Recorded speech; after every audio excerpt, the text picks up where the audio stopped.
Friends, હું છું Hardik Patel, icon engineering tuition ક્લાસીસની ચેનલમાં વિદ્યાર્થી મિત્રો આપનું સ્વાગત છે. ડિપ્લોમા સેમિસ્ટર 3 ઇલેક્ટ્રિકલ બ્રાન્ચની અંદર જે ઇલેક્ટ્રિક મશીન 1 જે સબ્જેક્ટ છે, ન્યૂ સબ્જેક્ટ છે, એના most and very most IMP questions આજે આપણે જોવાના છે. સુપર 30 ક્વેશ્ચન્સ જોવાના છે. આ 30 ક્વેશ્ચન્સ જો તમે કરી લીધા તો જીટીયુ ની એક્ઝામમાં 110% પાસ થઈ જવાના છો, એની ગેરંટી છે વિદ્યાર્થી મિત્રો. તો વિડીયોના એન્ડ સુધી જોડાતા રહેશો અને જીટીયુ નું રિઝલ્ટ આખું ચેન્જ કરી દેશો. ચેનલ ઉપર નવા હોય તો ચેનલને સબસ્ક્રાઇબ કરી દેશો, બેલ આઇકોન ઓન કરી દો જેથી નવા વિડીયો આવે તરત જ નોટિફિકેશન આવી જશે. વિદ્યાર્થી મિત્રો, અહીંયા જે ક્વેશ્ચન્સ હું તમને પ્રોવાઈડ કરવાનું છે, બધા જ ક્વેશ્ચનના આન્સરો આપણા યુનિટ વાઇઝ જે મૂકેલા છે એની અંદર આપેલા છે. ઇંગ્લિશ અને ગુજરાતી બંને મીડિયમમાં છે. તો કોર્સ પરચેસ કરીને તૈયારી સ્ટાર્ટ કરી લેશો. પ્લસ ચેનલ ઉપર નવા હોય તો ચેનલને સબસ્ક્રાઇબ કરી દેશો, બેલ આઇકોન ઓન કરી દો, ત્યાંથી નવા વિડીયો આવે તરત જ નોટિફિકેશન આવી જશે. હવે વાત કરીએ કે EM1 માં કયા કયા ક્વેશ્ચન્સ રેડી કરવા જોઈએ જેથી જીટીયુ ની એક્ઝામમાં એકદમ પાસ થઈ શકે, સારા માર્ક્સે પાસ થઈ શકે, જેથી આપણને કોઈ પ્રોબ્લેમ ના રહે. તો વન બાય વન ક્વેશ્ચન્સ અહીંયા આપણે જોવાના છે. પહેલો જ મોસ્ટ ટાઈમની ક્વેશ્ચન છે લેપ એન્ડ વેવ વાઇન્ડિંગ વચ્ચેનો તફાવત. પછી ડીસી જનરેટરમાં થતા આર્મેચરિંગ રિએક્શન સમજાવો અને તેને ઘટાડવા માટેની મેથડો સમજાવવાનું પૂછી શકે છે. પછી ટ્રાન્સફોર્મર માટે ડાયરેક્ટ લોડિંગ મેથડ કઈ છે સમજાવવાની છે.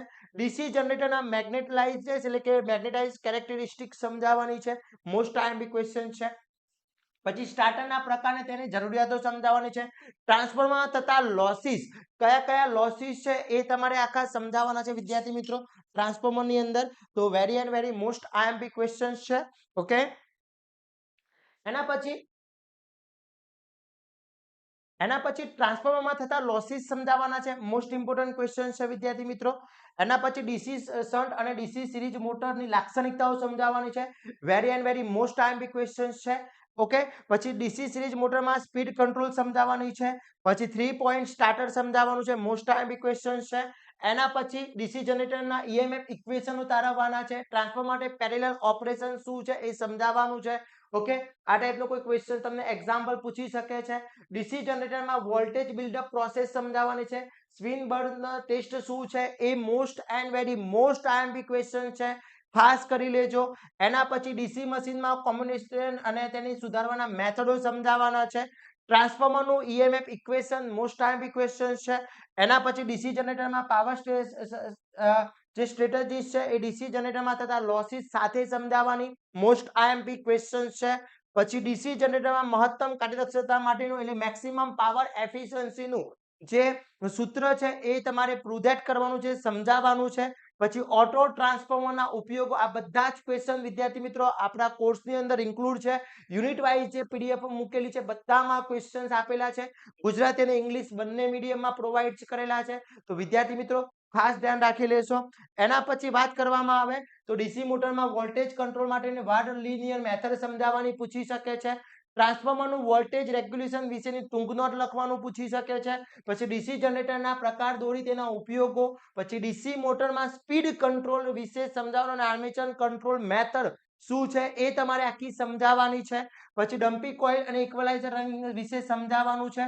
ડીસી જનરેટરની રચના, ડીસી સિરીઝ અને ડીસી શન્ટ જનરેટરમાં load characteristic most IMP equation છે. અને મોટરમાં ઈએમએફ ઇક્વેશન તારવો અને તેના કાર્ય ટોર્કનું ઇક્વેશન મેળવવાના ક્વેશ્ચન્સ પૂછી શકે છે. તો આ બધા જ question very and very most IMP છે, ખાસ કરી લેવાના છે વિદ્યાર્થી મિત્રો. આટલા ક્વેશ્ચન્સ કરીને જશો તો બી તમે તમારી જે એક્ઝામ છે જીટીયુ ની એક્ઝામ એ 110% પાસ કરી લેવાના છો. તો વિદ્યાર્થી મિત્રો વધુ માર્ક્સ જોઈએ છે તો ક્વેશ્ચન્સ બેંક આખી મૂકેલી છે.